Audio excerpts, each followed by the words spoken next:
మొన్న జరిగినటువంటి ఉదంతంలో ఆయన మాట్లాడినటువంటి తీరు ఏమాత్రం కొత్తగా లేదు.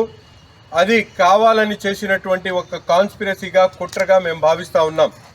ఎందుకంటే ఇక్కడ అంబటి రాంబాబు గారు మాట్లాడంగానే అక్కడ జోగి రమేష్ గారు మాట్లాడతాడు, మరో పక్కన ఇంకో వైసీపీ నాయకుడు మాట్లాడతాడు. వీళ్ళందరూ కూడా కలుపుకొని జగన్మోహన్ రెడ్డి గారు పాదయాత్రల పేరుతో, ఓదార్పు యాత్ర పేరుతో, లేకపోతే వాళ్ళని సందర్శించే యాత్ర పేరుతో వస్తాడు.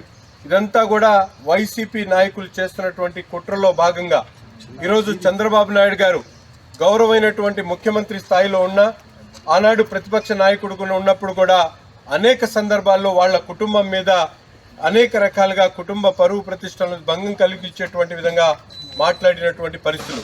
నిన్న ఆయన మీద పెట్టినటువంటి సెక్షన్లు ఏదైతే ఉన్నాయో 126(2), 132(b), 196(1), అలాగే 351(2), 292(3) ఈ 6 సెక్షన్లు కూడా కేవలం నిన్న జరిగినటువంటి ఉదంతానికి సంబంధించినటువంటి సెక్షన్లు మాత్రమే.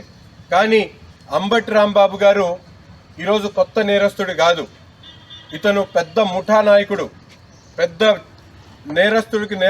నేరస్తుడిలాగా అంబటి రాంబాబు గారు అనేక పర్యాయాలు ఇటువంటి తప్పులు చేస్తూ ఉన్నాడు. చంద్రబాబు నాయుడు గారి గురించి మాట్లాడడం, ప్రజల్లో ప్రవోక్ చేసేటువంటి భావన తీసుకొని రావడం, ఈరోజు తెలుగుదేశం పార్టీ శ్రేణులు ఎంత బాధపడతా ఉన్నారో మనందరం కూడా చూస్తూ ఉన్నాం.